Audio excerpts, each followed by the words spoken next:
Tonight we'll drift into a slow and quiet story. You don't need to do anything, just let the sound of these words carry you along. Dim your lights if you haven't already. Settle under your blanket. Feel the weight of the day loosen from your shoulders, like dust shaken gently from an old coat. And as you begin to rest here, I wonder, where in the world are you listening from tonight? And what time is it there, in your own quiet corner? If this calm journey helps you unwind, you might tap like and subscribe. But only if it feels right, and only when you're ready. For now, let go of the day and let me tell you a long, drowsy tale. The story begins with Prince Albert, Christmas trees, and flannel, threads of history woven softly into the quiet of the night. Let me take you to England in the early 1840s. The nights are long, the air is crisp with coal smoke, and the soft hum of horse-drawn carriages drifts through the streets of London. Imagine stepping into a parlour of that time, walls patterned with faded florals, a fire murmuring in the grate and a hush that feels like velvet. In the corner, perhaps, stands something unusual, a tree, a fir tree, its branches catching the glow of candlelight. Prince Albert, consort of Queen Victoria, brought this tradition from his German childhood. In his homeland, families had long-dressed trees with apples, gingerbread, and paper ornaments. It was a homely custom, a whisper of winter cheer. When Albert placed a tree within the palace, it was both ordinary to him and extraordinary to England. People whispered, "The Queen has a tree," and before long, the Illustrated London News showed an engraving of the royal family gathered around their decorated fir.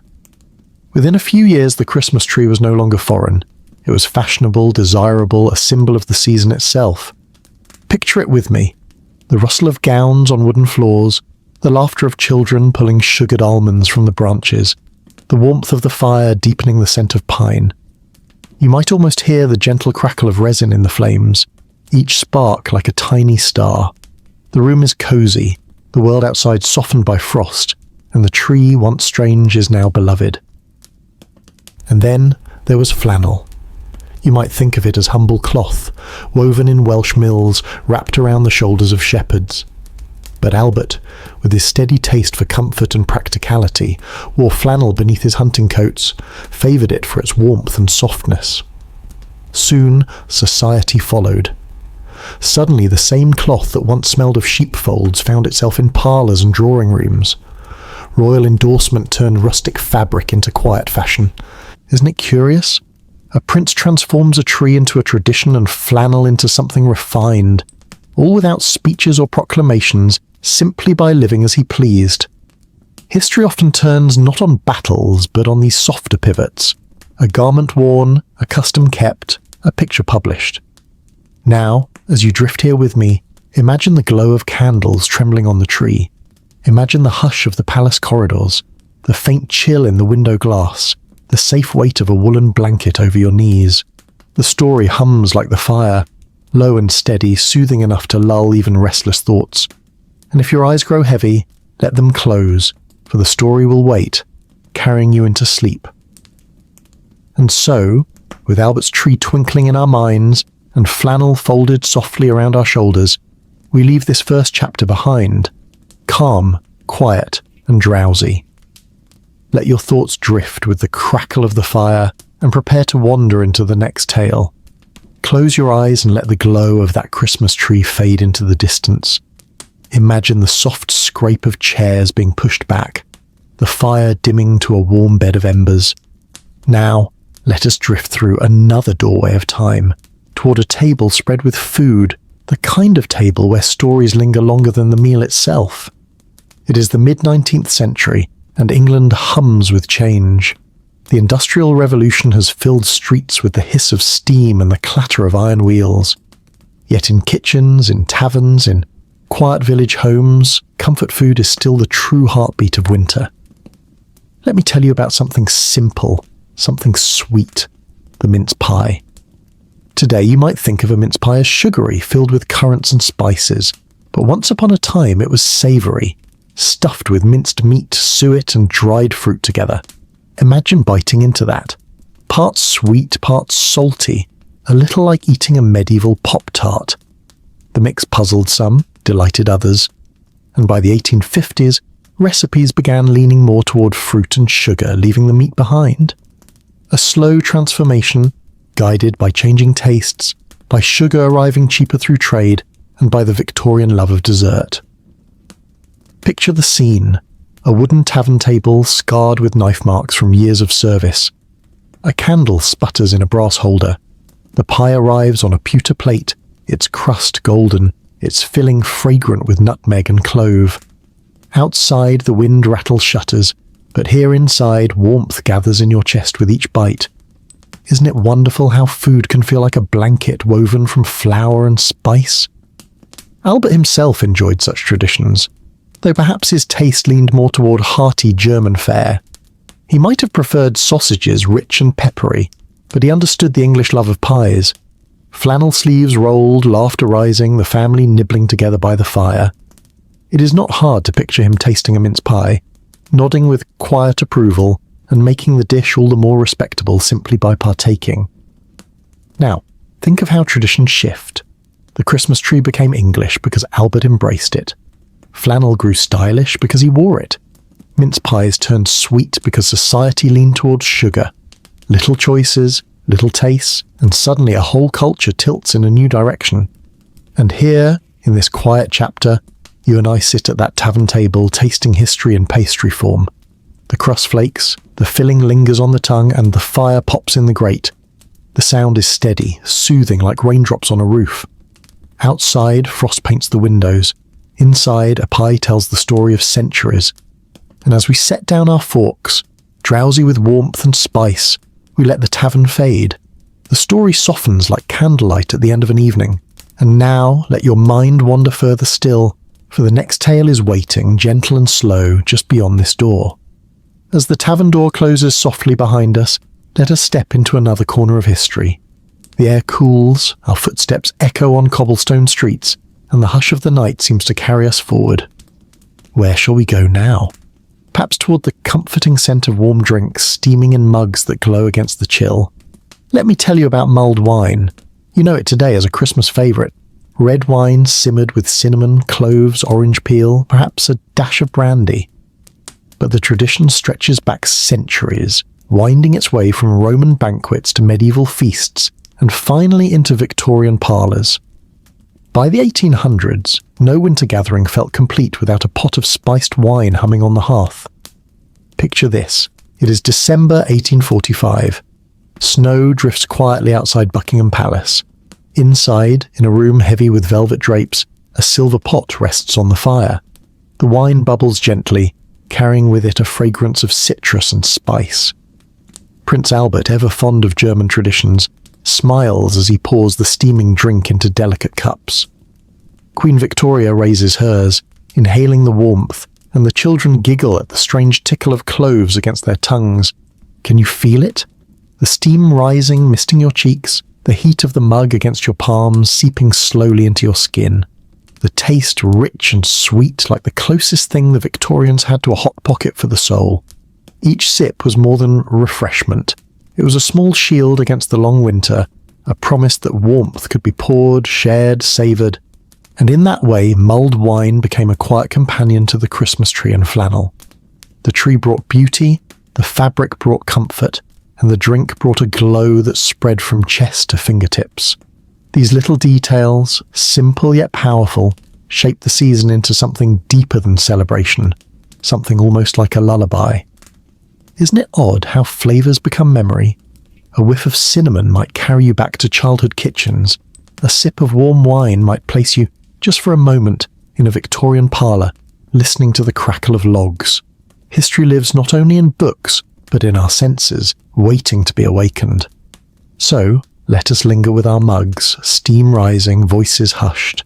Outside the windows, frost paints its quiet patterns. Inside, laughter hums low, the fire glows steady, and the air is thick with comfort. You can almost hear the sigh of the wind against the glass, softened by the warmth within.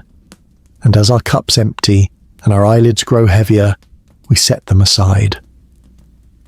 The chapter closes gently, like a curtain drawn at the end of a play. The warmth remains, cradling us softly as we drift onward to the next story waiting in the calm night. The warmth of mulled wine still lingers in our hands, even as we step into the next scene. Imagine the sound of the mug being set down, a soft clink against wood, followed by the sigh of a fire burning low. Now let us drift towards something sweet, something baked golden in the ovens of history: gingerbread. Gingerbread is older than it looks. Long before Victorian parlours filled with its scent, ginger had been carried across oceans, traded through spice routes, coveted like treasure. By the 1800s, it had found its way into English kitchens in the form of spiced loaves, crisp biscuits, and little figures cut with cheerful moulds. At fairs, gingerbread hearts were sold to sweethearts. At Christmas time, trays of spiced biscuits appeared like edible ornaments. Picture this. It is the 1850s, and the palace kitchen is alive with clatter. Copper pans hang from hooks. Flour dusts the air like a snowfall. A cook stirs molasses and spice in a heavy pot, while apprentices roll dough on wide tables. The smell is unmistakable. Ginger, cinnamon, clove, all rising in a cloud that makes your mouth water before a bite is even taken. Prince Albert, German by birth, knew gingerbread well. In Nuremberg, the tradition of Lebkuchen was already centuries old. Thick, honeyed cakes pressed into carved wooden moulds. By introducing Victoria to his beloved customs, Albert helped fold them quietly into English Christmas time, until gingerbread men were no longer foreign. They were festive, familiar, expected. Now, close your eyes and imagine holding one of those little biscuits. Its surface is firm, the edges crisp, but the bite melts soft and spiced on your tongue. Isn't it curious how something so small can feel so complete? Like history wrapped in sugar and spice. The Victorians loved such treats, not only for taste but for charm. Bakers shaped gingerbread into cottages, animals, and even elaborate houses, playful displays of craft and tradition. Imagine a child's delight at breaking off a sugared roof tile, nibbling it slowly while the fire popped in the grate and flannel sleeves brushed crumbs from the table. And here is a quiet thought. Isn't gingerbread a little like history itself? Layers of sweetness, sharpness, warmth, pressed into a shape, baked, and then passed down. Bite by bite it tells a story, one that soothes, comforts, and lulls. So let us rest here a while longer, in a kitchen thick with spice and warmth. The night outside is cold, the panes frosted, but inside we are safe, wrapped in scents that soothe like a lullaby. A tray of gingerbread cools on the table, the fire hums softly, and the world grows distant, gentle, dreamlike. And as we leave this kitchen, stepping back into the hush of the hallway, we carry with us the sweetness, the warmth, the quiet joy of spiced dough. Let your mind drift, as if the scent itself were a blanket, carrying you onward to the next story waiting just beyond. The scent of gingerbread fades softly, like smoke curling into night air. And as we step further into the quiet corridors of history, let us follow the sound of clinking cups and gentle chatter. Tonight, our path leads not to sweets or fabrics, but to something simple and steaming: tea. Ah, tea, the heartbeat of Victorian England. By the 1840s, it had already become more than a drink. It was a ritual, a comfort, a symbol of calm civility amidst the bustle of industrial change. Imagine the sound: a kettle hissing on the hob, a spoon chiming gently against porcelain, sugar cubes dropped with a soft splash. These were lullabies of their own kind. Prince Albert, though raised in Germany, embraced the English love of tea with quiet grace. He understood its role as social glue. Tea at 4 was not only refreshment, but a moment to pause, to breathe, to gather. And in a world turning ever faster with steam engines and factory whistles, that pause was precious. Picture a parlour in Windsor Castle. The fire hums, shadows play across wallpaper patterned with ivy. Victoria pours from a silver teapot, her hand steady, her gaze soft. Albert lifts his cup, the porcelain warm between his fingers, the steam rising in curls. Around them, children whisper and laugh, nibbling biscuits as delicate as lace. The room feels hushed, safe, as though time itself has agreed to sit down and rest a while. Now, close your eyes and imagine tasting that tea. The first sip is sharp, tannic, awakening. Then comes the sugar, a little sweetness melting through, softening the edges. Perhaps you add milk and the liquid turns the colour of caramel, smooth and comforting. Each swallow warms the chest, spreads into the fingertips, and lingers like a friend who refuses to leave too soon. It's strange, isn't it, how something so small, leaves steeped in water, could reshape entire cultures. By the mid-19th century, tea had travelled from Chinese mountains to British ports, carried in crates across oceans, and here, in quiet parlours, it transformed into ritual, a pause in the day, a breath between labours, a moment of gentleness. The Victorians paired it with tiny sandwiches, slices of cake, little biscuits. Imagine the crunch of shortbread, crumbly and sweet against the rich, bitter edge of black tea. Isn't that balance lovely? Like music in flavour, a chord struck between sharp and soft. Albert, who adored the balance of tradition and innovation, surely found joy in these moments. Not grand banquets, not state ceremonies, but these smaller acts of warmth. Flannel at his shoulders, a cup at his lips, a tree twinkling in the corner. This was comfort, royalty softened into home. So let us linger in that parlour a little longer. Hear the soft hum of voices, the fire's steady song, the clink of cup against saucer. Outside, frost creeps up the windows, but inside the world is slowed, steeped, softened. And as the teapot empties, as conversation ebbs into comfortable silence, we let the chapter close. The warmth of tea rests within us, steady as a heartbeat, guiding us gently onward toward the next quiet tale waiting in the night. The taste of warm tea lingers softly, like a melody fading but not forgotten. As we set down the delicate cups, the firelight glimmers on polished silver trays, and the hush of evening wraps itself around us once again. From tea, let us wander to something heartier, something that fills the stomach as much as it fills the spirit. Bread.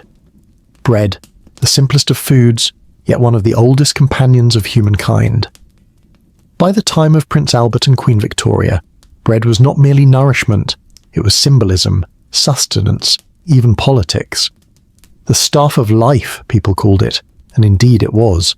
Imagine the smell of fresh loaves drifting from a village bakery in 1840s England. Yeast rising in the air, ovens glowing like little suns, crusts hardening to golden brown. Close your eyes and picture the scene. The baker's shop is warm, glowing against the winter chill.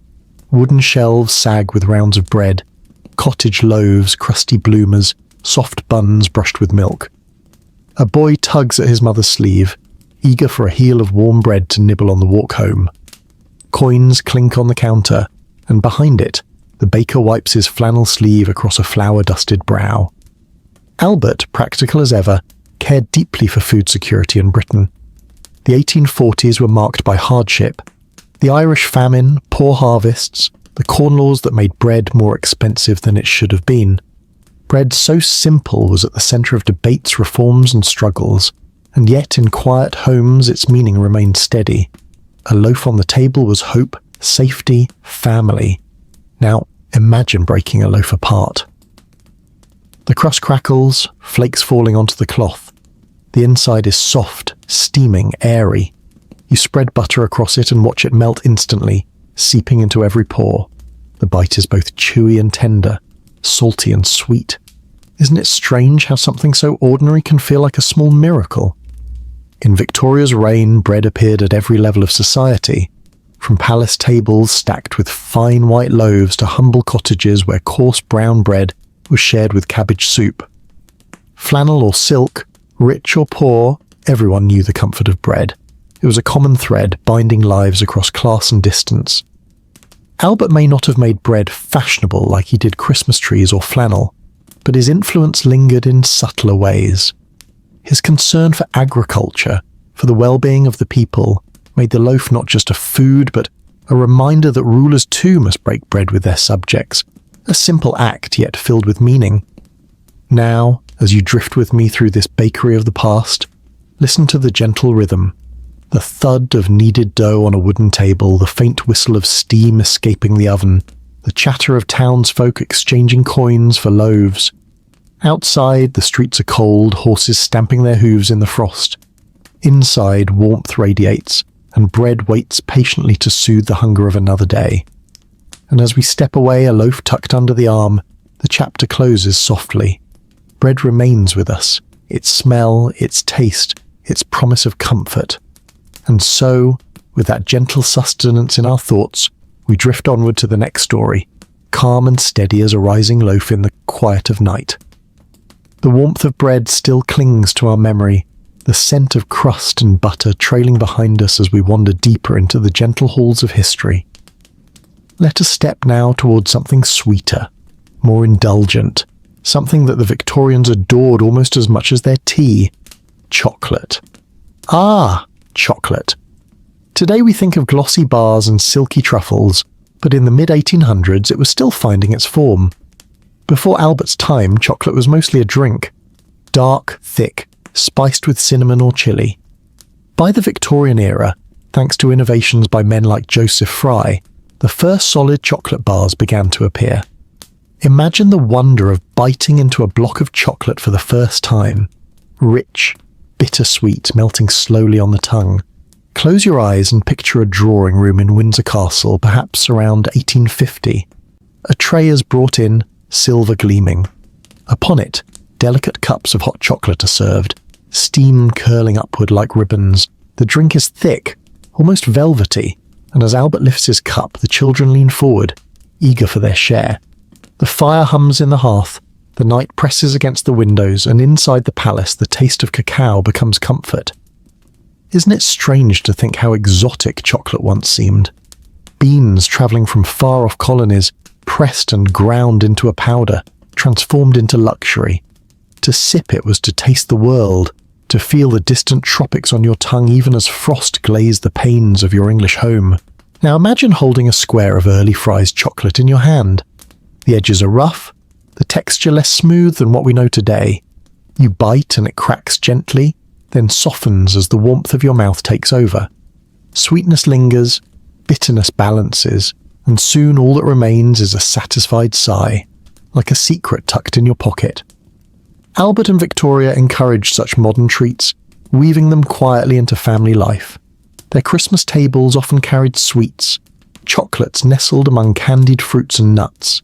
Imagine the rustle of wrappers, the delighted gasps of children, the way even royals let their eyes sparkle at something as simple as sugar. In those moments, the formality of monarchy gave way to the universality of pleasure. After all, who can resist chocolate? And here, in our sleepy story, chocolate becomes more than a taste. It is warmth, it is indulgence, it is the reminder that even in times of hardship, sweetness can be found. A bite here, a sip there, and suddenly the world feels softer, safer, kinder. Now listen closely. The fire pops once more, a log sighs into ash, and a child's laugh echoes faintly. Outside, the night deepens, cool and quiet. Inside, the taste of chocolate lingers, heavy and rich, wrapping itself around us like a blanket. And as we finish the last sip, setting down our cups with a soft clink, the chapter drifts closed. The sweetness stays with us, carried gently into the silence, preparing us to wander onward, where another story waits in the hush of history. The sweetness of chocolate still lingers like a soft echo on the tongue. As we set down the delicate cups, the air grows cooler, and the fire hums low in the grate. Let us wander now towards something savoury, something hearty, the kind of dish that fills both belly and heart, the meat pie. Victorian England loved its pies. Not just the sugary mince or fruit pies we tasted before, but robust, savoury ones. Pies filled with beef, lamb, game, or even humble potatoes and onions. Imagine walking down a London street in the 1850s, the air thick with coal smoke and the faint call of street vendors. From one corner a warm scent rises, pastry, rich and flaky, wrapped around meat simmered in gravy. Picture it with me, a pie stall under the flicker of a gas lamp. The vendor, wrapped in a wool coat, lifts a lid from his tin pan, releasing steam into the frosty night. He scoops out a slice of steak and kidney pie, its crust golden, its filling dark and savoury. You bite in, and it is both rustic and rich, the closest thing the Victorians had to a hot pocket, though heavier, heartier, and far more real. Prince Albert, practical and fond of hearty fare, surely approved of such dishes. While palace banquets might dazzle with elaborate French cuisine, it was these grounded meals, meat, bread, pastry, that truly sustained a nation. A pie was not just food, it was comfort wrapped in pastry, warmth tucked into the hands of workers, coachmen, even children on their way home from errands. Can you hear it? The sound of the crust cracking under a knife, the bubbling of gravy inside, the sigh of satisfaction after a long day. These are the sounds of ordinary life, quiet yet profound, and they lulled Victorian England in ways history books rarely record. There is something deeply soothing about pies, isn't there? They're complete in themselves, self-contained worlds of flavour, a shell of dough, a heart of filling, steam rising as though the pie itself is exhaling. To eat one is to hold comfort in your hands, and in this chapter we let ourselves sit at a small wooden table, a steaming pie before us, the candle sputtering softly, the world outside fading into snow. Each bite is slow, steady, almost meditative. The gravy clings to the crust, the flavours deepen, and with each swallow, a little more of the day dissolves. So let us finish our slice, licking the last warmth from the fork and push the plate gently away. The pie is gone, but its comfort remains, resting like an ember in the chest. And as the tavern grows quiet and the night presses close, we rise softly, stepping into the hush of history once more, ready for the next tale waiting in the dark. The warmth of savoury pie still rests in our memory, a quiet ember glowing within. As we step away from the wooden table, the streets of Victorian England stretch out once more. Lamps flickering, fog drifting, horse hooves clopping gently against cobblestone. But this time, let us follow a sweeter scent, one that leads us not to meat or bread, but to the soft embrace of pudding. Ah, Christmas pudding, the dense, rich dessert that became the very heart of Victorian holiday feasts. Sometimes called plum pudding, though plums were rarely involved, it was a creation of suet, flour, sugar, dried fruits and spice, bound together with eggs and slowly steamed until dark and fragrant. Imagine the weight of it, heavy in the bowl, each slice like a treasure chest of raisins, currants and candied peel. Picture the palace kitchen in December. Steam clouds the air as copper pots bubble. Cooks stir vast bowls, the mixture thick and sticky, as children sneak in to steal raisins. One by one, family members take turns stirring the batter, each making a wish. Coins are tucked inside, little charms that promise good fortune to whoever found them on Christmas Day. Now, close your eyes and imagine the moment the pudding is brought to the table. The lights are dimmed, the dessert is doused with brandy, and then a match is struck. Blue flames leap up, licking the surface, dancing in the dark. Gasps of delight echo through the room. For a moment it is as if the pudding itself carries starlight, glowing in defiance of winter's long night. Prince Albert, fond of traditions both old and new, surely delighted in this ritual. It blended German festivity with English heartiness, transforming a humble mixture of flour and fruit into a royal centerpiece. Victoria's journals even record her joy in such celebrations, her fondness for the sight of her family gathered, their eyes wide in the glow. And as we sit at that table, fork in hand, we take a bite. The pudding is dense, moist, sweet with fruit, spiced with cinnamon and nutmeg. Each chew is slow, grounding, comforting. Isn't it remarkable how food can feel like a lullaby? How every bite can ease the body into stillness? Listen now. The crackle of the fire, the laughter softening into murmurs, the faint clink of silver against porcelain. Outside, snow presses against the windows, muffling the world in silence. Inside, warmth blooms in the chest, steady as a heartbeat. And so the pudding is eaten, the flames fade, and the table grows calm. The plates are cleared, the candles burn low, and the night folds itself around us. The sweetness remains, tucked in memory, carrying us gently towards sleep. As we rise from the table, our steps soft on the floor, we let the glow of the pudding follow us out of the hall. And the chapter drifts closed, quiet as a wish whispered into the dark, ready to guide us to the next tale waiting in the stillness of night. The taste of Christmas pudding still lingers on the tongue, rich with spice and warmth, as though it carries the very memory of winter nights within it. As the echoes of laughter fade from the grand dining hall, let us follow the gentle glow of candlelight into another corner of Victorian comfort. This time, our path leads us to something simple, golden, and endlessly soothing: porridge. Porridge may not sound as grand as flaming puddings or decorated trees, but for the Victorians, it was a quiet staple of life. Oats simmered slowly with water or milk, sometimes sweetened with honey, sometimes salted, sometimes plain as dawn itself. To the working poor it was sustenance, to children it was warmth before a long day, and to families across Britain it was the food that greeted the morning with steady reliability. Imagine a cottage in the countryside, 1850. The hearth is lit at first light, and a pot hangs low over the coals. A mother stirs the oats with a wooden spoon, the sound soft and rhythmic, like waves brushing ashore. The air smells faintly nutty, steam curling upward in little sighs. Outside, frost covers the fields, but inside the children huddle close, bowls in their hands, spoons at the ready. Close your eyes and imagine tasting it. The porridge is hot, thick, a little bland at first. Then comes the sweetness. Perhaps a drizzle of treacle, perhaps a sprinkle of sugar. Or maybe it is savoury, with a pinch of salt, simple and grounding. Each spoonful warms the chest, slides down slowly, and settles like an anchor of comfort. Isn't it remarkable how something so plain can feel so complete? Even in royal households, porridge had its place. Albert, ever practical, appreciated wholesome, nourishing food. He valued strength, simplicity and health, and porridge, in its unpretentious way, provided all three. It was the quiet fabric of daily life, just as flannel wrapped the body and bread filled the stomach. Listen to the sounds of the morning, the crackle of the hearth, the scrape of spoon against bowl, the muffled laughter of children still drowsy with sleep.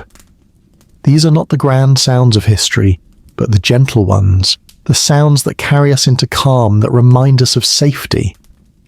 And so, porridge becomes more than a meal in this story. It is a lullaby for the morning, a soft rhythm to begin the day, a bowl of warmth in a cold and busy world. With each bite, worries soften, thoughts grow slower, and comfort settles in like a blanket. Now, let the pot grow empty, the bowls scraped clean. The family rises to face the day, their bellies full, their spirits steady. And as we leave this little cottage, stepping into the hush of history once more, we carry with us the simple piece of oats and milk, of mornings unhurried, of warmth found in the most ordinary places. The chapter closes quietly, like a spoon laid gently on a wooden table, and we drift onward, ready for the next story that waits in the calm of night. The memory of porridge, warm and steady, lingers like a soft hum in the background. As we step away from the cottage hearth, the sky above England darkens, stars faintly visible beyond the veil of winter clouds, and in that hush our path leads us to another comfort of the Victorian age: cheese. Cheese is older than kingdoms, yet in the 1800s it found new life upon English tables. From humble farmsteads to palace feasts, it appeared in countless forms: crumbly Cheshire, sharp cheddar, soft Stilton blue. Each carried its own story, its own taste of the land. Imagine lifting the lid of a cheese wheel, the scent rising sharp and earthy, a blend of pasture and cellar, of cow and thyme. Picture a small village dairy. The floor is cool stone, the air damp with the smell of curd. A cheesemaker, sleeves rolled up in flannel, presses curds into moulds, the weight of wooden boards squeezing way out slowly. In the corner, wheels rest on shelves, ripening with patience, gathering flavour as the weeks pass. It is slow work, quiet work, and yet the result is something rich enough to last through winter. Close your eyes and imagine tasting a piece of cheddar. It crumbles between your fingers, sharp and nutty on the tongue, a taste that wakes you even in the drowsiest hour. Or perhaps Stilton, veined with blue, soft and creamy, spreading across bread with a tang that both surprises and soothes. Each bite carries the farm, the grass, the season, all compressed into flavour. Prince Albert valued such fare, for he admired industry and agriculture alike. Supporting dairies, farmers and markets was not only practical but noble in his eyes. And so cheese, humble yet essential, fit neatly into the Victorian table alongside puddings, pies, and bread. Isn't it curious how cheese mirrors life? Time, patience, and care transform something plain, milk, into something layered and complex, just as history, when left to rest and mature, becomes richer, sharper, more full of character. Now, imagine the royal table at Christmas. After sweets and puddings, after meats and breads, a platter of cheeses is brought out. Silver knives glint in candlelight. Children wrinkle their noses at the sharpest Stilton, while elders smile knowingly, savouring each bite. Conversation softens, the night grows late, and cheese closes the meal with quiet dignity. Listen now. The fire has burned low, only embers remain. The room hums with soft laughter, the faint clink of knives on plates, the rustle of gowns. Outside, the frost deepens. Inside, warmth lingers. Cheese, simple as it is, carries the evening toward rest. And so, with a last bite, a last sip of wine, the meal is done. The table clears, the candles gutter low, and the family drifts into the hush of night. Cheese remains in memory, sharp yet comforting, like a song hummed under one's breath. The chapter closes as softly as a cellar door being shut, the wheels resting in the dark, waiting for time to finish its patient work. And we drift onward, toward the next story glowing faintly in the silence ahead. The sharp tang of cheese fades slowly, leaving behind a mellow satisfaction, like the echo of a note played softly on a violin. As the embers in the fire glow low, we wander again into the quiet alleys of Victorian life. This time, our path carries us not to sweets or bread, but to the comfort of something liquid, golden, and warming: soup. Soup may seem simple, but in the 1800s, it was a centerpiece of survival and civility alike. For the working class, it was nourishment stretched as far as possible. Bones simmered long into the night, vegetables softened to sweetness, barley swelling in broth.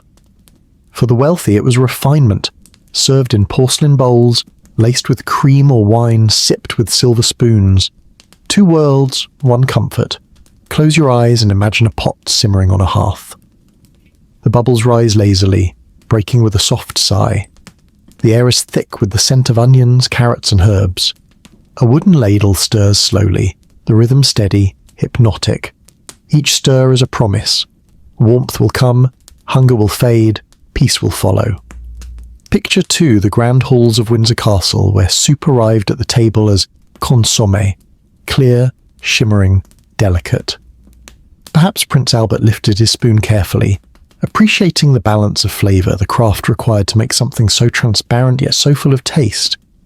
He, ever fond of practicality, may also have thought fondly of the humbler broths of his German childhood. Earthy, rustic, steaming in simpler bowls.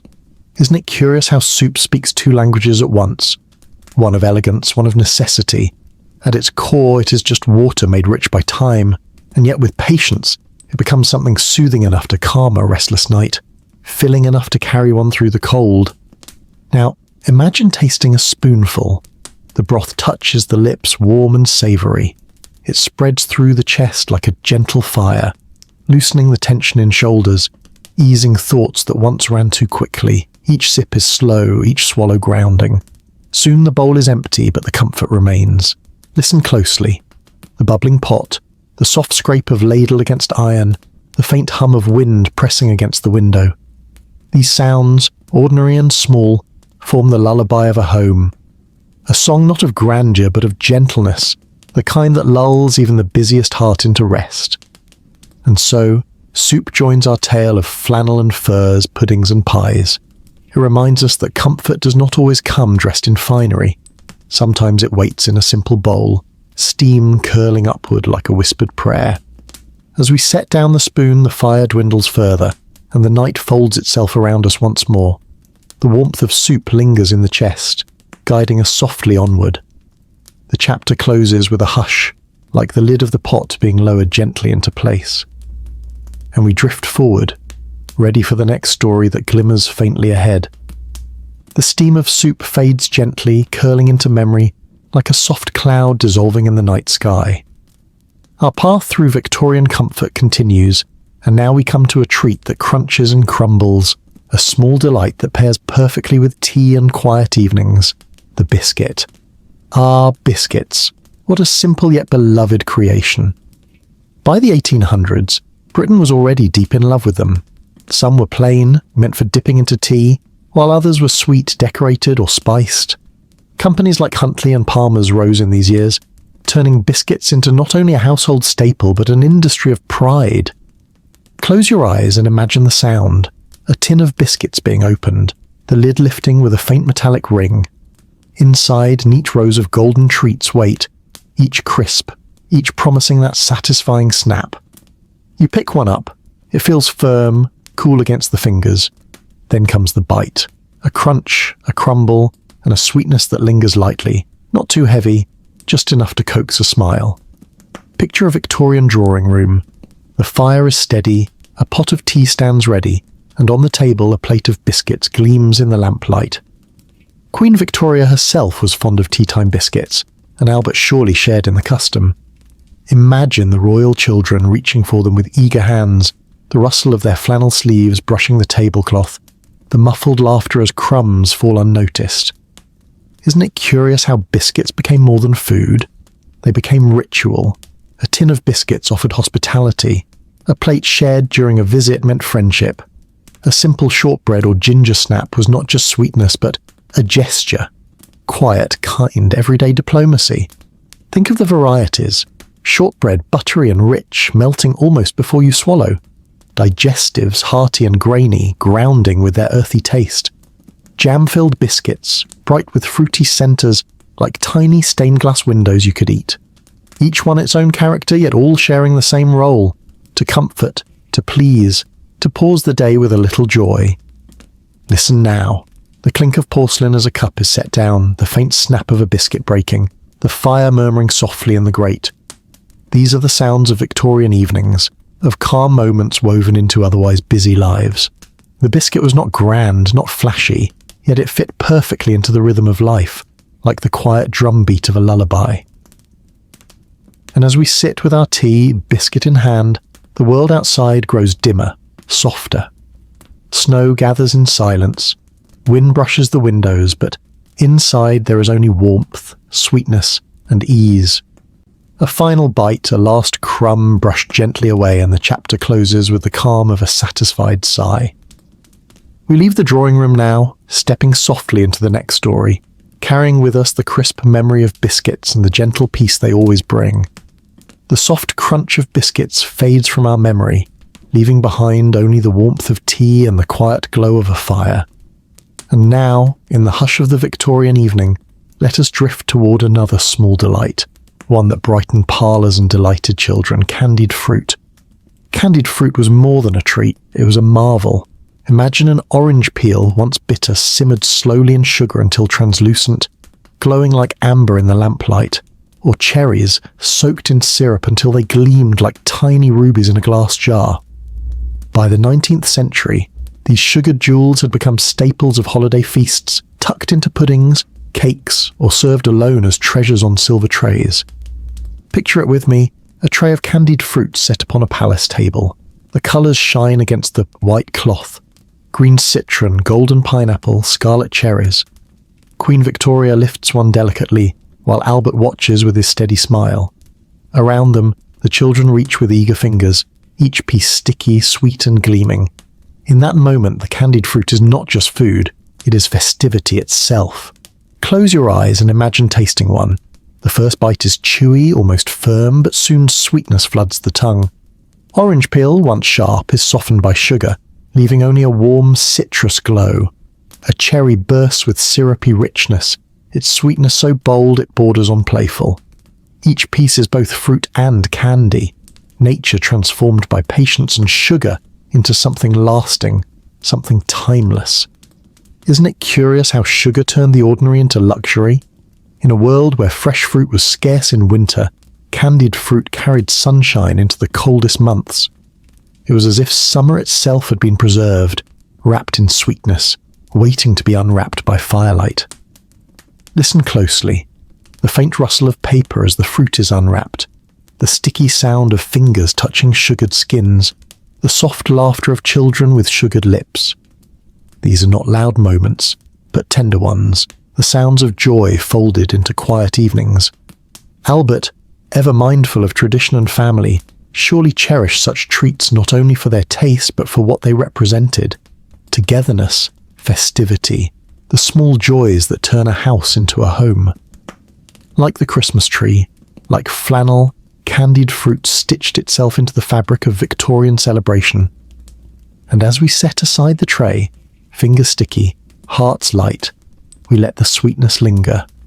The fire glows lower, the night grows deeper, but the memory of candied fruit remains, a bright spark in the dark, a jewel tucked into the pocket of history. The chapter closes gently, as though a lid were placed upon a glass jar, sealing sweetness within. And we drift onward, carrying with us that lingering taste into the next quiet tale waiting in the night. The jewel-like glow of candied fruit slowly fades, like lanterns dimming at the end of a feast. And as we step softly back into the hush of history, our path leads us towards something humbler, heartier, and deeply beloved: the potato. By the Victorian age, the potato had already become a staple of life. Introduced centuries earlier, it had taken firm root in diets across Europe. But it was also a food of contrasts, humble enough to feed the poor, versatile enough to appear on royal tables. In the 1840s, the potato was both salvation and sorrow, filling bellies in good harvests, yet failing disastrously during the Irish famine. Still, in kitchens across Britain it was comfort itself. Close your eyes and picture a pot boiling over a hearth. The potatoes tumble softly in bubbling water, their skins splitting with gentle sighs. The smell is earthy, grounding, a scent that clings to memory like damp soil after rain. Soon they are lifted from the pot, steaming, soft enough to crush with a fork. Imagine tasting one. The first bite is plain, soft and warm. Then comes the butter, melting instantly, seeping into the potato's heart. Salt follows, sharp and balancing. Simple, yes. But is it not true that simplicity often soothes us most? Each bite is steady, each mouthful a reminder that nourishment can also be comfort. Picture also the many shapes potatoes took: mashed to velvet softness, roasted until their edges crisped golden, sliced into pies, tucked into stews. Even in palace kitchens, potatoes held their place side by side with meats and gravies. Albert himself, though raised on German fare, likely enjoyed them in hearty dishes that reminded him of home, substantial, practical, filling. Isn't it curious how one food can carry both hardship and hope? In famine, the potato's absence was tragedy. In plenty, its presence was joy. It fed children before school. It warmed labourers after long days. It balanced rich feasts with earthy calm. Listen now, the bubbling of the pot, the soft scrape of fork against plate, the faint sigh as butter melts into steaming flesh. These are the lullabies of ordinary kitchens, the quiet music of survival and comfort. And so, as we sit at a wooden table with a bowl of steaming potatoes, we find ourselves grounded, soothed, stilled. Outside, the night stretches dark and cold. Inside, warmth lingers, filling both stomach and soul. The chapter closes as gently as a lid placed on a pot, the steam fading, the comfort remaining. And we step softly onward, carrying the humble potato with us as we wander into the next quiet tale waiting in the calm of history. The earthy comfort of potatoes fades gently, like warmth seeping slowly from a hearth long after the fire is dimmed. And now, in the stillness of Victorian evenings, we turn towards something softer, something that soothed children and charmed adults alike: custard.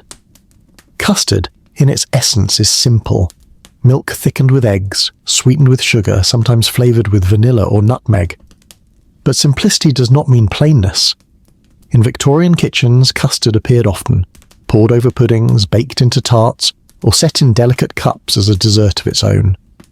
It was gentle food, smooth food that comforted with its texture as much as its taste. Close your eyes and picture a bowl of warm custard, just lifted from the stove. Steam rises in slow curls, carrying the sweet scent of milk. A spoon dips in, lifting golden cream that trembles slightly before sliding back down. The sound is soft, almost like a whisper. Now, imagine tasting it. The custard coats the tongue, warm and silky. Sweetness blooms slowly, not overwhelming but steady, calming.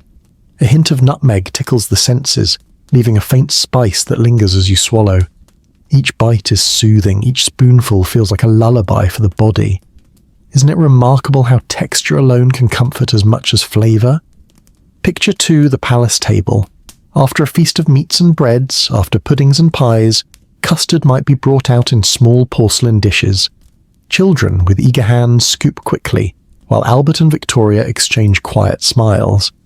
The moment is unpretentious, homely even, despite the grandeur of the surroundings. Custard carried history too. Recipes for it had existed since medieval times, when cooks thickened milk with eggs and flavoured it with rosewater. By the 19th century, vanilla had become more common, carried across oceans, turning custard into something familiar, almost universal. Listen closely now. The scrape of spoon against porcelain, the faint hum of fire in the background, the sigh of contentment after a swallow. These are not dramatic sounds, but they are tender, enough to lull restless minds into calm. And here is the charm of custard. It does not shout, it does not dazzle. It soothes quietly, steadily, until eyelids grow heavy and thoughts drift slowly into dream. So let us set down the spoon, the dish now empty. The sweetness remains on the tongue, the warmth in the chest, the peace in the air. The chapter closes like a soft exhale, leaving us drowsy, carrying us gently onward. And just beyond, another story waits in the dim glow of history. The sweetness of custard lingers softly, like the last golden note of a lullaby fading into silence. And as we step gently forward, another scent drifts through the corridors of Victorian kitchens. Freshly baked bread rolls, layered with butter and sweet jam. Jam was a treasure of its time. In the 1800s, as sugar became more affordable, households across Britain began preserving fruits. Strawberries, raspberries, plums, into jars of sticky, jewel-toned sweetness. It was more than a way to save summer's bounty. It was a way to brighten long winters with the taste of sunshine. Picture it with me, a wooden table set for breakfast in a modest Victorian home. The fire crackles, tea steams in cups, and at the centre sits a small jar of jam, its lid slightly sticky, its glass glinting in the morning light. A knife dips in, spreads ruby-red preserves onto warm bread. The smell is rich, fruity, almost floral. Now close your eyes and imagine the first bite. The bread is soft, still warm, its crust faintly crisp. The butter melts instantly, and then the jam sings through, sweet, sharp, tangy, bursting with fruit. Isn't it curious how such a small spoonful can carry the memory of summer fields into the chill of January? Even in royal households, jam found its place. Queen Victoria was known to love strawberries, and Albert surely enjoyed preserves at breakfast or tea. The jars themselves, often decorated or labelled with care, became small luxuries, tokens of comfort that sat proudly in pantries and cupboards. Listen closely. The soft pop of a jar being opened, the scrape of a knife against glass, the gentle chatter of a family at breakfast. These are not dramatic sounds, yet they are intimate ones, the sounds of comfort settling into daily rhythm. And jam was more than food. It was memory preserved. A spoonful in December carried echoes of June, the hum of bees, the warmth of sun on berry bushes, the laughter of children running through orchards. To eat it was to taste time itself, captured and sweetened. So let us linger here a moment longer, savouring bread and jam by the fire. The world outside is cold, the ground frosted, the sky pale, but inside sweetness softens the day, warming hearts as much as it fills stomachs. And as we set down our knives, wiping fingers sticky with fruit, the chapter closes. The taste of jam remains, gentle and bright, a quiet flame against the winter dark. We rise softly, carrying that sweetness with us, ready to wander into the next tale waiting in the hush of night. The sweetness of jam still lingers, like sunlight caught in a jar, glowing faintly even in the dim corners of memory. As we leave the breakfast table behind, the air around us grows rich once more. this time with the scent of something roasted, hearty and grounding: chestnuts. Chestnuts were a winter delight long before the Victorians, but in the 19th century they became a staple of street corners and holiday gatherings. Picture a lamplit London street, fog drifting low, horses clopping steadily along cobblestones. From a corner stall, smoke curls upward into the cold night. A vendor stands with gloved hands, turning chestnuts over a small brazier, their shells cracking, their flesh softening within. Close your eyes and imagine holding one. The shell is hot to the touch, smoky and brittle. You peel it back carefully, and inside rests the golden nut, warm, sweet, almost creamy. You bite, and the taste is subtle, earthy, a comfort that spreads gently through you, as though each chestnut carries its own ember of heat. In Victorian cities, roasted chestnuts were the closest thing to fast food, cheap, filling and warming. Workers bought them on their way home, children clutched them in mittened hands, couples shared them on walks through frosty parks.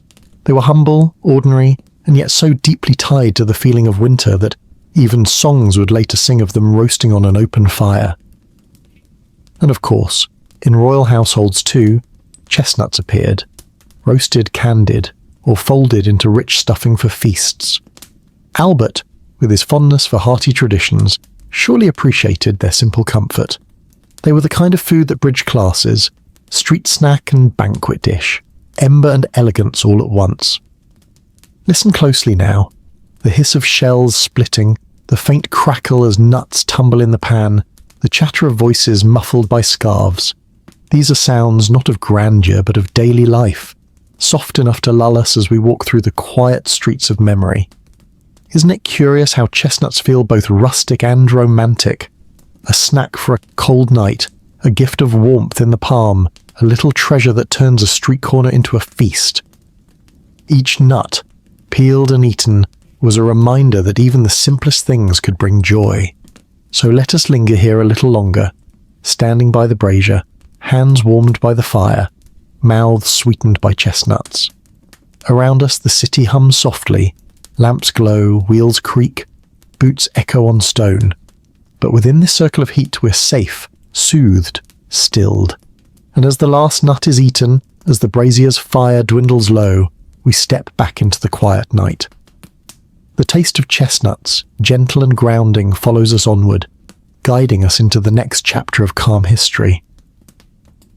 The warmth of roasted chestnuts lingers in our palms, their gentle sweetness still resting on the tongue. As the smoke of the street brazier fades into the night, we turn toward another comfort of the Victorian table, something rich, savoury, and endlessly soothing: stew. Stew is the quiet heartbeat of many households. It could be grand, simmered in palace kitchens with fine cuts of meat, wine and herbs, or it could be humble, stretched with potatoes, carrots and scraps, feeding a family through the week. Yet in every form, stew carried the same promise: warmth, fullness, and the patience of flavours slowly blending together. Close your eyes and picture a pot resting over a low fire. The lid trembles slightly with each bubble. Inside, broth thickens as it draws flavour from meat and bone, vegetables softening into silk. The air is fragrant: onions, garlic, thyme, and the earthy undertone of carrots melting into the liquid. The sound is a soft burble, steady and hypnotic, as though the stew itself hums a lullaby. Now, imagine lifting a spoon. The broth is rich, savoury, almost velvet on the tongue. A piece of potato crumbles softly, a carrot melts, and a bit of tender beef dissolves with little effort. Each bite is grounding, reminding you that life, even in its simplest flavours, can be whole and satisfying. In Victorian towns, stews were not only comfort but necessity. Kitchens stretched what little they had: bones for broth, barley for thickness, garden vegetables for heart. For wealthier tables, stews grew into ragouts and fricassees, names dressed in French elegance. But at their core they remained the same: pots of patience, bowls of warmth. Prince Albert, fond of practicality, would have appreciated stew's balance of sustenance and comfort. Though his life was steeped in formality, he admired industry, resourcefulness and family life. And stew, more than many dishes, was a family food. It filled bellies, softened moods, and quieted the day. Listen closely. The spoon clinking softly against the side of a bowl, the slow bubbling of the pot, the muffled conversation of a family gathered nearby. These are the sounds of calm, of steady evenings, of days that end not with noise but with nourishment. Isn't it curious how stew, in all its varieties, still feels timeless? Whether in a castle or a cottage, whether seasoned richly or simply salted, it carries the same essence, the gift of warmth in a bowl. So let us linger here for a while longer, our hands wrapped around a steaming dish, our breath mingling with the rising steam. Outside, frost grips the windows. Inside, the stew holds a steady, safe and drowsy. And as the bowl empties, the pot simmers on, promising more for tomorrow. The chapter closes with that gentle promise, like the fire's glow lingering even after the last log has burned. And we drift forward, guided by the quiet comfort of stew, into the next soft tale waiting ahead. The gentle bubbling of stew fades slowly, like the last glow of embers in a darkened hearth. Its warmth rests in us still, steady and calm, as we step once more into the corridors of Victorian comfort. This time, the path leads us to something lighter, yet equally beloved, the sandwich. Though we often associate sandwiches with convenience today, in the 19th century they became symbols of both practicality and refinement. The idea of placing meat or cheese between bread had long existed, but it was during Victorian times that sandwiches grew into their own ritual, especially at tea. Picture the royal tea table set in the soft afternoon glow. Silver trays gleam under the light of tall windows, delicate sandwiches cut into neat triangles or slender rectangles, crusts removed with precision. Cucumber, butter, watercress, light, refreshing, almost delicate in taste. Queen Victoria herself favoured the simplicity of such offerings, and Albert, always appreciative of practical nourishment, surely enjoyed them too. But sandwiches were not limited to palaces. In towns and villages, workers carried sturdier versions, thick slices of bread holding cold meats, cheese or pickles. These were not dainty tea-time morsels, but hearty bundles meant to fuel long hours in factories or fields. Isn't it fascinating how one form could span two worlds? Refined elegance and rugged necessity side by side. Close your eyes and imagine holding one now. The bread is soft, fresh from the baker, still faintly warm. Inside, cool cucumber slices crunch gently, their freshness balanced by the smooth salt of butter. Or perhaps it is ham, its savouriness mellowed by mustard, the flavours blending quietly as you chew. Each bite is steady, calming, familiar. Listen closely. The faint rustle of napkins, the clink of porcelain cups, the muffled laughter of children nibbling at smaller bites. In humbler settings, the sounds are different but no less soothing. The crackle of paper wrapping peeled away, the crunch of bread crust, the sigh of relief at food after work. Both scenes are lullabies in their own way, soothing through the act of nourishment. Isn't it curious how sandwiches represent balance? They're neither feast nor famine, neither grand nor meagre. They're comfort in the middle, practical yet gentle. Perhaps that is why they have lasted so long, unchanged in their essence. So let us linger here, seated at a tea table or perhaps on a simple wooden bench, a sandwich in hand, the fire murmuring nearby. The bite is soft, the flavour mild, the comfort undeniable. And as the plate empties, the tray is carried away and the day drifts slowly toward evening, the chapter closes. The sandwich remains in memory, simple, soothing, endlessly steady. And we step quietly onward, toward the next soft tale waiting in the calm glow of history. The quiet comfort of sandwiches lingers like the faint rustle of a napkin after tea. As the afternoon light fades into evening, another scent drifts softly through the corridors of memory, sweet, buttery, and freshly baked. Tonight, we arrive at the scone. Ah, scones. Few foods capture the Victorian tea ritual more perfectly. Round, golden, split in half and dressed with clotted cream and jam, they were the crown jewel of afternoon gatherings. Imagine sitting by a tall window, the garden outside touched by frost, while inside the fire hums and the table is laid with steaming pots of tea and plates of warm scones. Picture it with me, A silver tray arrives carrying a stack of them, their tops faintly cracked, their insides fluffy and tender. A knife spreads clotted cream thick as butter, followed by a dollop of strawberry jam that gleams like a ruby in the lamplight. The first bite is soft, rich, just slightly crumbly, melting into sweetness as it reaches the tongue. Close your eyes and imagine tasting one.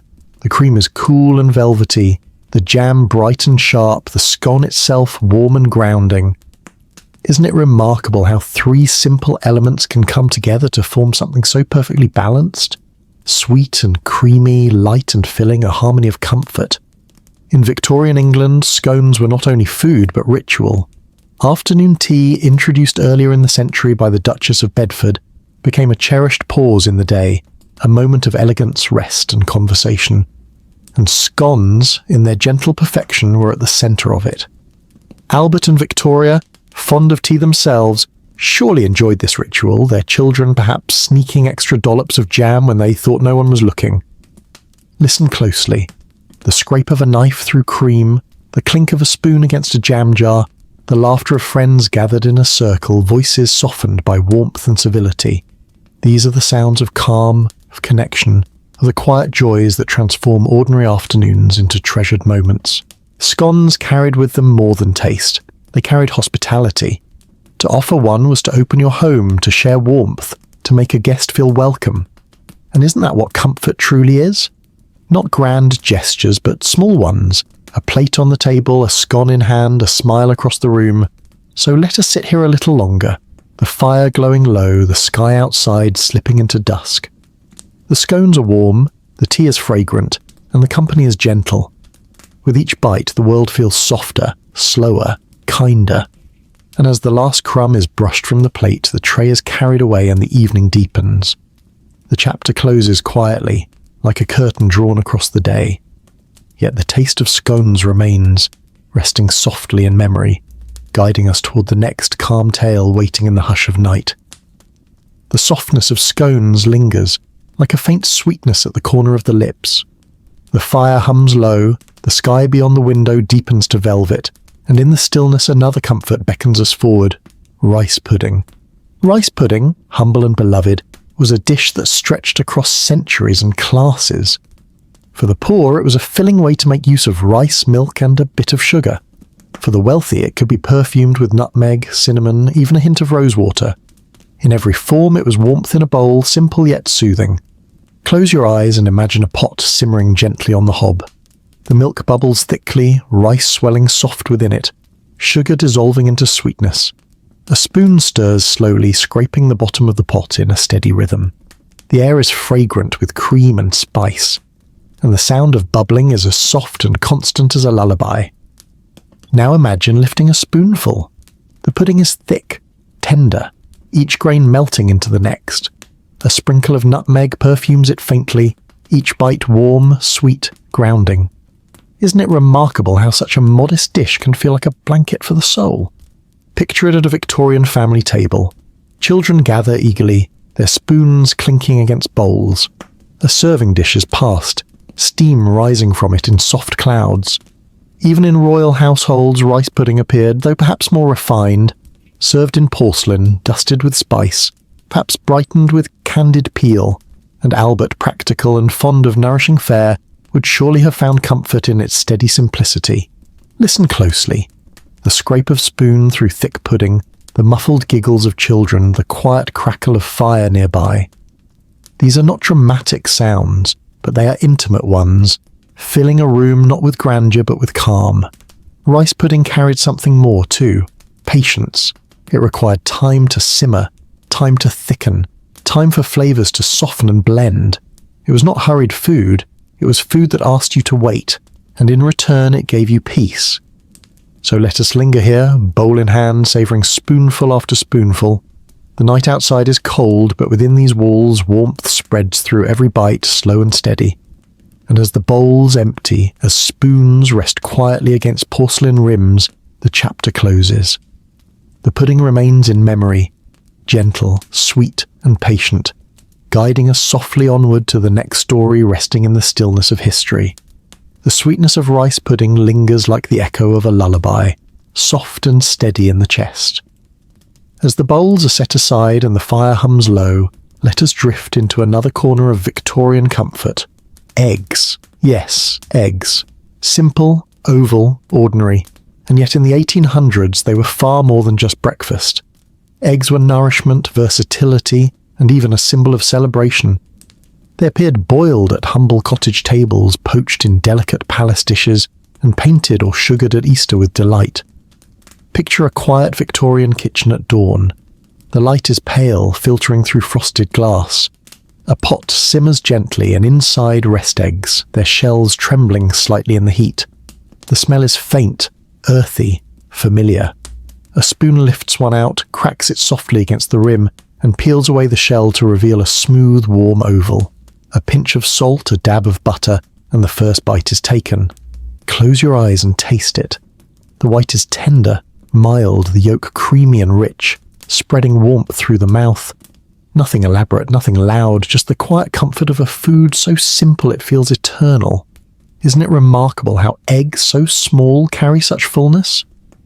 In Victorian households, eggs appeared in countless forms, folded into custards, baked into cakes, whipped into meringues, or served simply with bread soldiers dipped into golden yolks. Even in royal kitchens they held their place, humble yet indispensable. Albert, with his practical tastes, surely valued them not just for flavour but for their usefulness in nearly every dish. And then, of course, there were Easter eggs. By the mid-1800s, chocolate eggs began to appear, ornate, gleaming, filled with sweets. Imagine the delight of Victorian children cracking one open, laughter spilling like sugar into the air. Once again, the ordinary transformed into celebration, the simple made extraordinary. Listen closely now. The crack of an eggshell tapped on porcelain, the scrape of spoon against shell, the muffled hum of conversation around the table. These are small sounds, everyday sounds, but they're steady enough to calm even the restless heart.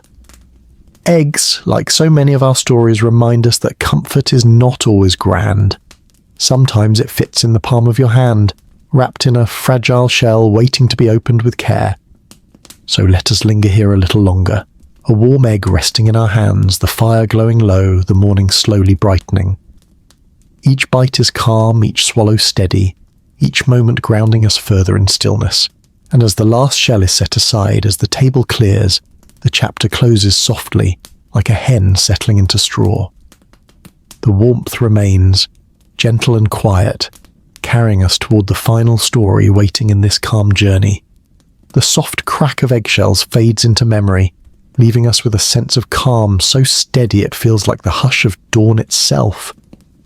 And now, as we take our final steps through the gentle corridors of Victorian comfort, we come to something both simple and celebratory, ordinary yet festive. Cake. Ah, cake. For the Victorians, it was more than dessert, it was centerpiece, ritual and joy. There were rich fruit cakes, dense with raisins and nuts, bound with treacle and spice. There were lighter sponge cakes, airy and delicate, layered with cream or jam. And there were grand creations, towering with icing and decoration, brought out for weddings, birthdays and feasts. Each slice carried not only sweetness, but also the sense that something was being marked, remembered, celebrated. Picture a Victorian dining room in the glow of lamplight. At the centre of the table rests a Christmas cake, dark and fragrant, its top thick with icing, perhaps dotted with candied fruit. The family leans in as the first slice is cut, the knife pressing through layers of fruit, sugar and spice. The sound is soft, but the anticipation it carries is bright. Close your eyes and imagine the first bite. The cake is dense, moist, sweet with currants and raisins, spiced with cinnamon and nutmeg, softened by the richness of butter. Each chew releases more flavour, more warmth, more calm. Isn't it remarkable how cake, something so common today, felt in those days like a treasure, a luxury, a gift of celebration? Albert and Victoria both cherished such traditions. Records tell of grand wedding cakes, towering several feet high, adorned with sugar sculptures and iced with care. And yet, in their quieter moments, even a simple sponge with jam between its layers must have been enough to bring smiles to their table. For whether grand or humble, cake was always a symbol of togetherness. Listen closely now. The faint scrape of knife against plate, the laughter softening into quiet conversation, the clink of forks as crumbs are gathered from porcelain. These are the sounds of a room wrapped in warmth, in sweetness, in ease. Cake, in its way, was the perfect ending to a meal, just as it becomes the perfect closing to our story. It is rich but comforting, festive but homely, a reminder that sweetness does not always shout. It can hum gently, resting softly in memory long after the last bite is taken. So let us linger here just a little longer. The fire glows its final embers. The night outside is deep and still, and within, the last crumbs of cake rest on the plate, their sweetness lingering in the air. The chapter closes slowly, like a curtain drawn across the stage, and with it, our long wandering tale finds its end. May these memories of trees and flannel, puddings and pies, soups and scones, guide you into peaceful dreams. If you drifted off somewhere along the way, let me know below. Sweet dreams, my friends, and until we meet again in another quiet story, good night.